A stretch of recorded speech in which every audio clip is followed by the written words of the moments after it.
Good morning. The July 21st, 2021 meeting of the Board of Estimates is now called to order. In the interest of promoting health and safety as we continue to deal with COVID-19 pandemic, the Board of Estimates will continue to meet virtually. At this time, I would ask Comptroller Henry for any corrections, additions, or noted abstentions to today's agenda. Thank you, Mr. President. There are no changes or corrections to today's agenda. There are no protests for today's meeting. The following item is being deferred on page 70 to 71, Bureau of Procurement contract number 08000, 800 megahertz radio facilities maintenance agreement is being deferred indefinitely at the request of President Mosby. There is one item being moved to the non-routine agenda on pages 63 to 64, Department of Law Settlement Agreement and Release. There are no items being moved to the routine agenda. The board received the following abstentions from the Honorable Mayor Brandon Scott on page 45, Health Department ratify amendment to agreement with the Johns Hopkins University School of Medicine. There are no other abstentions, and there are no rejections of recommended awards or votes. That's it. Thank you. Thank you, Mr. Comptroller. I now direct the board's attention to a memorandum from my office dated July 19th, 2021, identify matters to be considered as routine agenda items, together with any corrections and additions that have been noted by the Comptroller. At this point, I'll entertain a motion to approve all items contained on the routine agenda. So moved. Thank you. It's been moved and properly seconded. All those in favor of approving the items on the routine agenda, please say aye. Aye. Aye. All board members opposed, please say nay.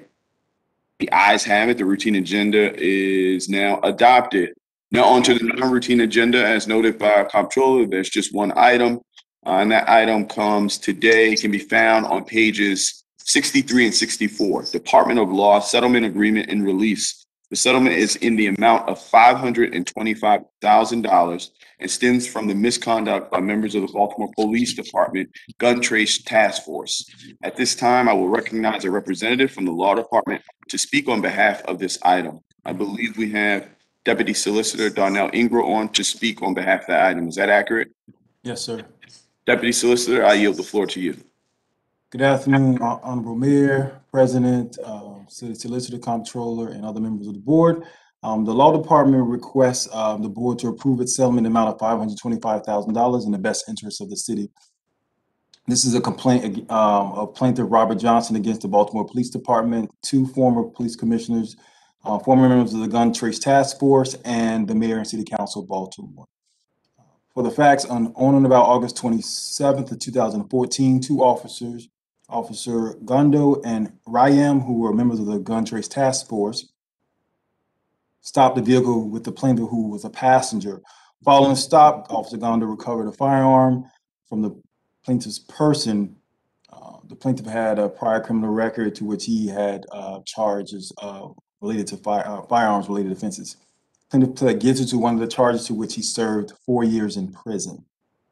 Subsequent to his charge, guilty plea, and conviction in sentencing in 2017, as we all know, Officer Gondo and Rayam were federally charged involving RICO violations of the federal constitution and also other criminal charges, to which the state attorney's office jointly moved the withdrawal of the plaintiff's guilty plea, to which all his charges were dismissed. In 2019, the plaintiff initiated the current and instant lawsuit that we're here today to discuss, based on no probable cause for his traffic stop, as well as other offenses, false imprisonment, intentional infliction of emotional distress, and other federal and civil rights claims, including negligent supervision and a custom policy or deliberate indifference based on his arrest and charge.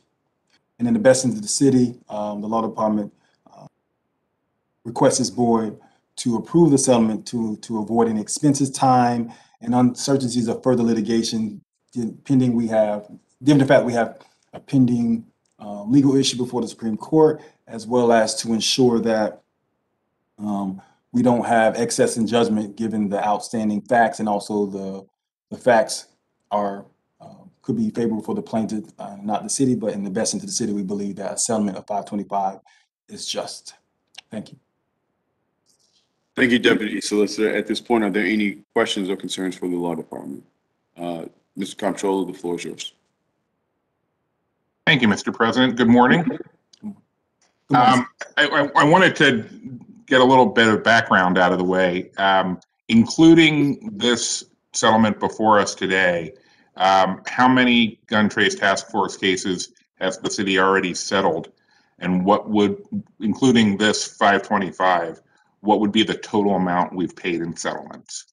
Up to date, including this case, if this honorable board were to approve the settlement request, would be 30 cases settled. However, I will defer to Mr. Justin Conroy for further details of the facts of this case if the board so chooses to question further.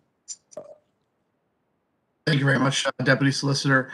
My name is Justin Conroy. I'm an attorney within the Law Department, the Deputy Chief of Legal Affairs.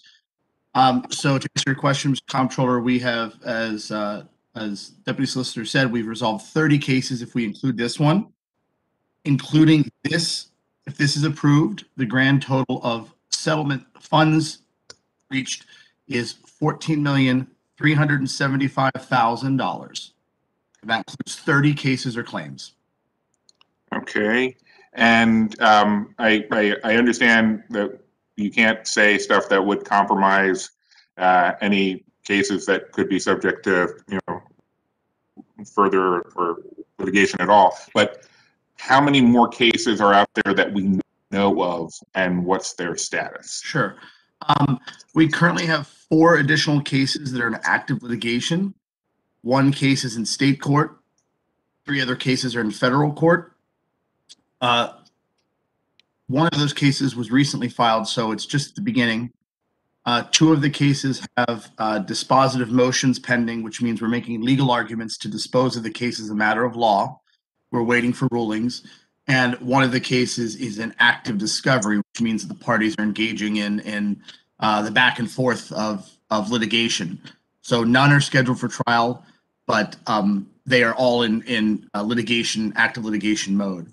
So there are 4 active cases currently.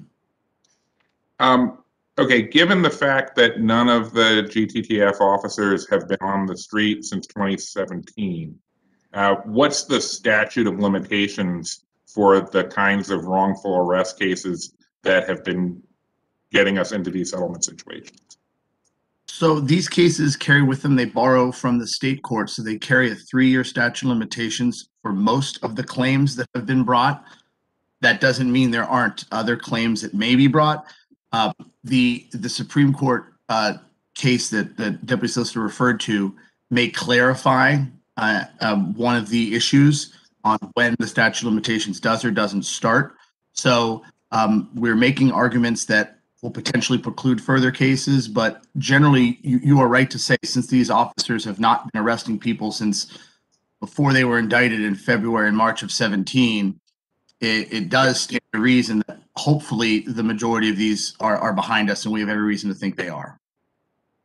Okay, what can the Law Department tell the board about what the city has been doing to ensure transparency in settling these cases? I'll defer to the Deputy Solicitor on that, or I'm happy to answer it, whatever you prefer. What the Law Department is doing in conjunction with Baltimore Police Department is ensure that transparency is affected due to the Mayor Scott's administration. In addition to, we've been participating with the consent decree to ensure that the city is compliant with the requirements of the consent decree. In addition to working with the Baltimore Police Department in any other ways to ensure community policing and community engagement is affected. I know we have a long way to go in reference to the consent decree, so it's an ongoing process, and we hope that we continue with the transparency as well as collaboration with our residents.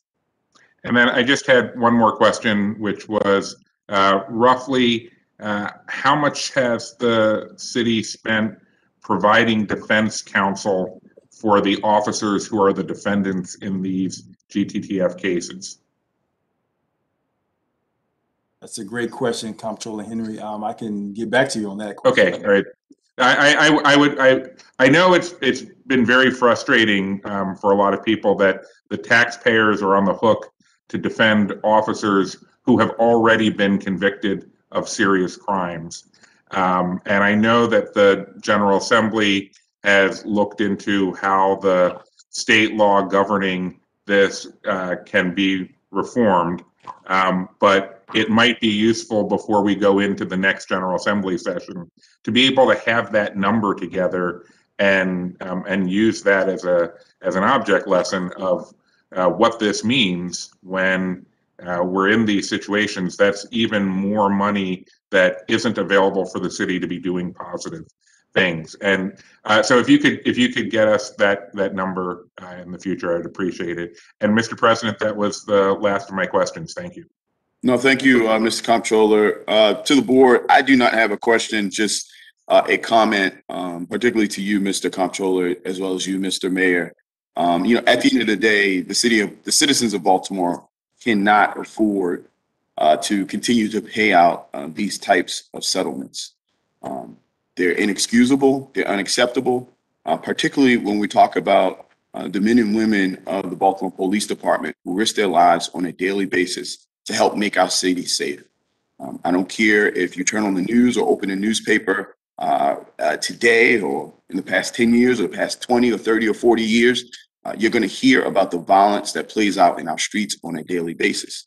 And we understand and know that as communities trust, that will be the only barometer of success associated with trying to drive sustainable reduction of crime in our cities.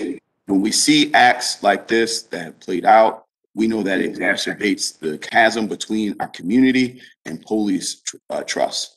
So individuals who were called to protect and serve, who have murdered or maimed or hurt our citizens, the fact that they can go on, be convicted, and as the comptroller noted, provided with defense, but then more importantly, for the rest of their lives, potentially collect pensions, is a major, major problem and concern of mine. This is an issue that I took up in the General Assembly this year, and I asked that as we continue to work through the comptroller's advice of looking at it from a defense perspective, that we also double down on this idea of how we can develop pension reform to ensure that when this type of situation takes place, that it's not just coming out of the coffers of the city, and we're not going to continue to take the fixed overhead pressure associated with the pensions tied to these individuals who utilize their badge as well as their guns to hurt the citizens of Baltimore. So I'm going to continue to be a broken record on that particular point. I think Baltimore City is a very unique city as it relates to the state of dealing with these types of cases. And I think that it's really, really incumbent on us to figure out a plan and figure out a solution and work with our Maryland General Assembly to ensure that we have some level of pension reform. There are precedents out there for public officials or public servants who break the trust doing their duties that actually lose their pensions. And I think Baltimore Police Department or any other officer in the state of Maryland shouldn't be excluded from that fact. So with that, that's not a question. That's just a comment at this point. I'll turn it back over to the board. Are there any additional questions, comments, or concerns for the law department? Hearing and seeing none at this point, I'll entertain a motion to proceed. So moved. Second. It's been moved and properly second. All those in favor of approving this item, please say aye. Aye. Aye. All those opposed, please say nay. The ayes have it. This item is now approved. As there's no new business before the desk of the board, we will recess until bid opening at 12 noon. The Board of Estimates will convene on Wednesday, July 28th at 9 a.m. I'd like to thank everyone for tuning in. Baltimore, we love you. Thank you. Good afternoon. The Board of Estimates is now in session for the receiving and opening of bids. As part of the overall effort to limit transmission of the COVID-19 virus, the Board of Estimates is conducting bid openings virtually. Members of the public can call in to listen to bid openings live by calling 443-984-1696 and entering access code 0842939. The Board of Estimates meetings are broadcast live on Charm TV, Channel 25, on Comcast Cable in Baltimore City. Meetings are also streamed on the internet at www.charmtvbaltimore.com. Members of the public can go to that website and click on the live stream link at the top of the homepage. The Board of Estimates will continue to conduct bid openings virtually as the city continues to assess options for reopening City Hall and conducting public meetings in person. The board has received the following addenda for today. Bureau of Procurement Solicitation B500006137 Police Uniforms. This solicitation has been canceled. Bureau of Procurement Solicitation B500006149 Direct delivery of snack food items to Shake and Bake Fun Center. Bids are due July 28th, 2021. Bureau of Procurement Solicitation B500006120, Creating and Expanding Tree Pits. Bids are due August 4th, 2021. Bureau of Procurement Solicitation B500006277, Steel Sub Bases for Light Poles. Bids are due August 4th, 2021. All right. The first bids we're going to be receiving today are for DPW contract WC1284, Brewers Hill Neighborhood Water Main Replacements, with a bid bond of 2% if the bid is over $100,000. No bids were received for this.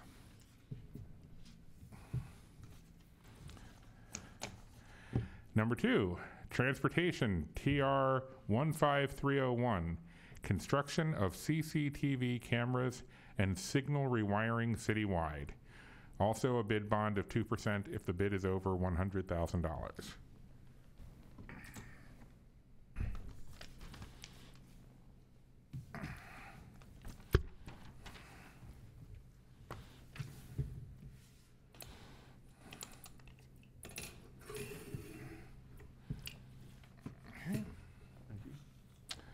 All right, the first bid is from MC Dean Incorporated.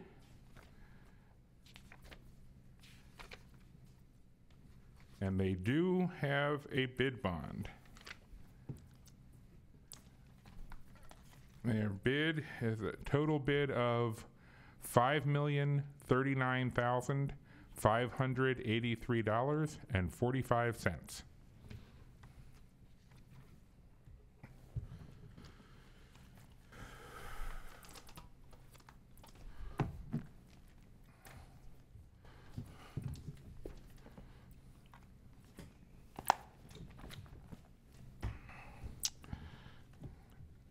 The second bid is from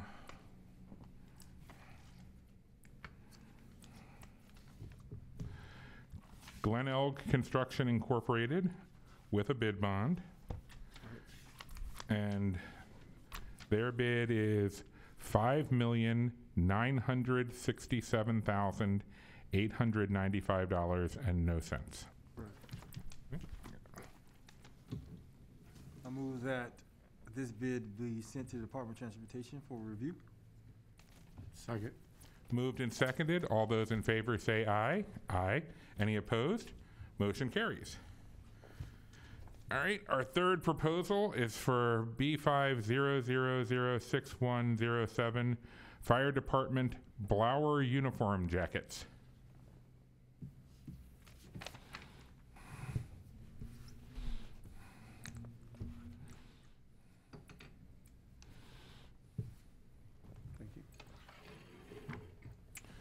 The first bid is from Howard Uniform Company. Oh, I'm sorry, there are no bid bonds for these proposals. Howard Uniform Company.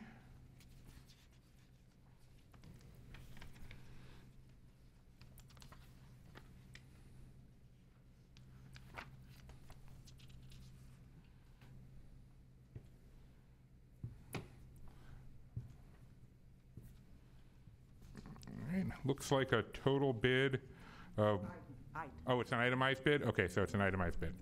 All right, so the first one is from Howard Uniform Company. The second bid is from, all right. Oh, you can just pass that on to the deputy solicitor. For itemized bids, we don't have to give the totals. Okay. Okay. Okay. No, I think the top one is the duplicate for the one I have here, and that one goes with the one with the flash drive. All right. That, yeah, those two go together. These two go together. These two go together.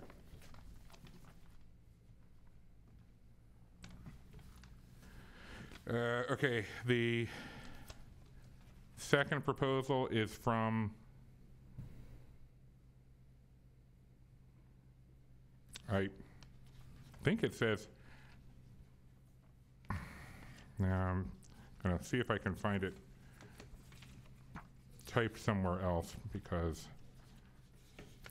I'm having, all right, it looks like F&A Jacobs and Sons Incorporated. Okay. Correct. All right.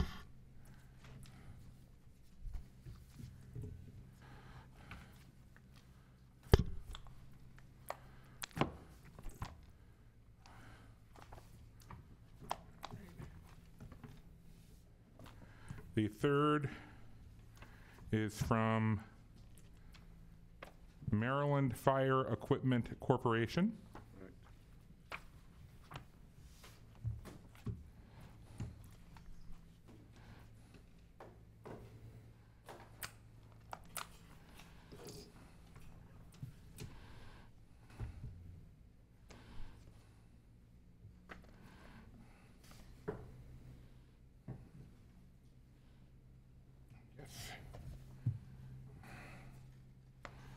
And the fourth and final proposal is from Visocom ICT LLC.